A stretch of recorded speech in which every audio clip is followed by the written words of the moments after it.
আমরা জানি না, কি কথা বলেন, জানি কিনা?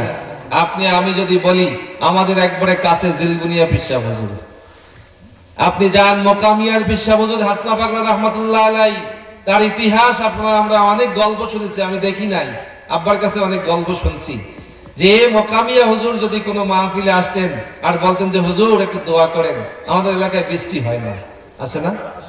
দোয়া করতেন কি যে আল্লাহ তুমি যদি বৃষ্টি নাই দাও এই হাসনা পাগলারা এখানে আনছো কেন? এটা কত বড় দাবির কথা, কত বড় ওজনের কথা, আমরা কিন্তু বুঝি না। আপনি দেখেন ওয়াহেদ দরবেশ, মোমেন দরবেশ, আপনি জালকাঠি বলেন, আপনি হদুয়া বলেন, পাঙ্গাসিয়া বলেন, চলামাঙ্গা বলেন, এইরকম বাংলার জমিনে যে সমস্ত হক দরবার, যে সমস্ত হক সিলসিলা, সমস্ত মূল কোথায়? এর মূল হলো সারসিনার ময়দান। সারসিনা দাদা হুজুর কেবলা বলতেন যে তোমরা সারসিনার ময়দানে এনে ছেড়ে দাও, হেদায়েত দেওয়ার মালিক কে? আল্লাহ।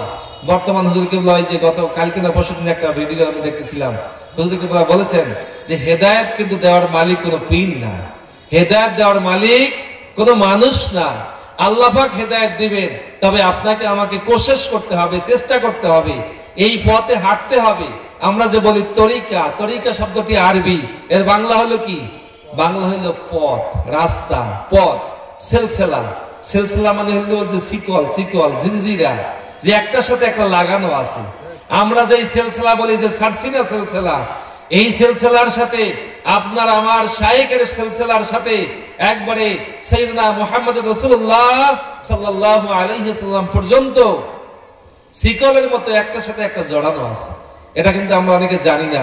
এজন্য আপনি 4 তরিকার সাজরা বই কিনবেন, বই পড়বেন, দেখবেন যে আপনার আমার শায়েখ, তার শায়েখকে, তার শায়েখকে এভাবে করতে করতে করতে করতে আলী রাদিয়াল্লাহু তাআলা আনহু হয়ে সাইয়েদনা মুহাম্মদ রাসূলুল্লাহ সাল্লাল্লাহু আলাইহি ওয়াসাল্লাম পর্যন্ত আমাদের সিলসিলা চলে গেছে। মুআজ্জাজ হাজিরিন, এইজন্য তরিকা বলি যে যেই তরিকা, যেই পথ দিয়ে যদি আমি আপনাকে বলি যে ভাই এখান থেকে আমি বাদাল বাজারে যাব, পথ কোনটা? আপনি পথ দেখাই দেবেন যে এই রাস্তা থেকে এখানে গিয়া ওখান থেকে বামে যাবেন, তাহলেই আপনি বাদাল বাজার পৌঁছতে পারবেন। আপনার আমার শায়েখ যিনি, তিনি আপনাকে আমাকে পথ বাতলিয়ে দেন, এটার নামই হলো তরিকা, এটাই হলো সিলসিলা। যে আমাদের সিলসিলা কিন্তু মধ্যে কোনো কি নাই, ফাটল নাই, মধ্যে কোথাও কোনো গ্যাপ নাই। মুআজ্জাজ হাজিরিন, এইজন্য আমরা এই সিলসিলা, এই তরিকায় যখন আসব, তখন আপনার আমার শায়েখ যেই দিকে নির্দেশ করবেন, যেই পথ মত দেখায় দেবেন, কোরআন সুন্নাহ মুআফিক যেটা বলবেন, সেটা অবশ্যই আপনাকে আমাকে যথাযথভাবে আমল করতে হবে।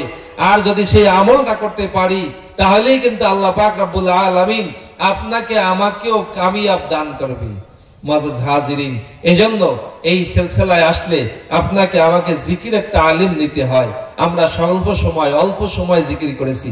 হুজুর কেবলা যখন বায়াত করাই দেন, বলেন যে বাবা 300 বার নবী ইসমাতে জিকির করবেন, কতবার?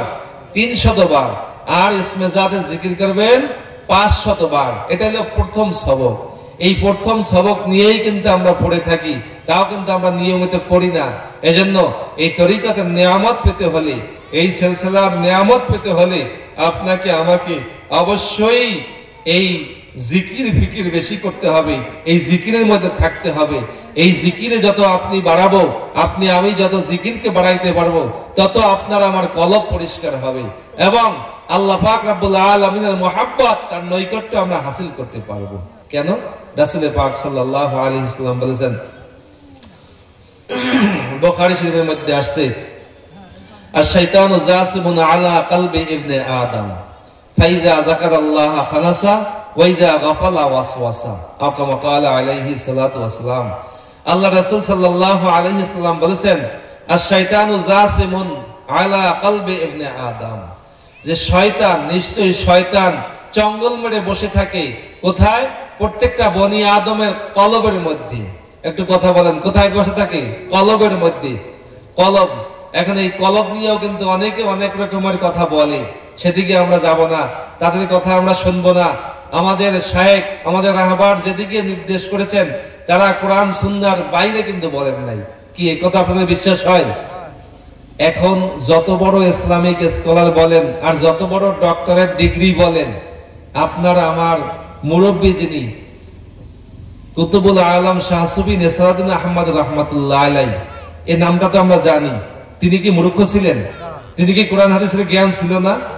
তখনকার সময় তিনি যে সমস্ত কিতাব লিখে গেছেন আরবিতে, বাংলা তো আছেই, আরবিতে যেই কিতাব লিখে গেছেন, আমরা সারসিনা মাদ্রাসায় যখন কামেলে পড়েছি, আমাদেরকে তাসাউফের একটা কিতাব পড়াতে, পাতলা একটা কিতাব আরবিতে, সেই আরবি কিতাব পড়তে আমাদের দাঁত ভেঙে গেছে, তাও আমরা সব বুঝি নাই।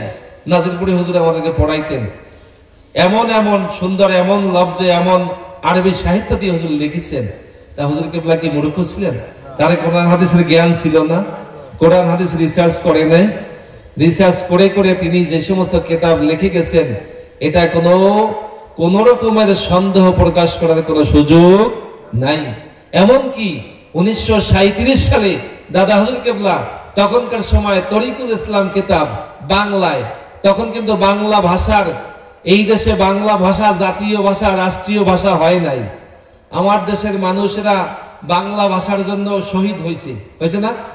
শহীদ হয়েছে। সেই বাংলা ভাষার আন্দোলন ছিল কোন সালে?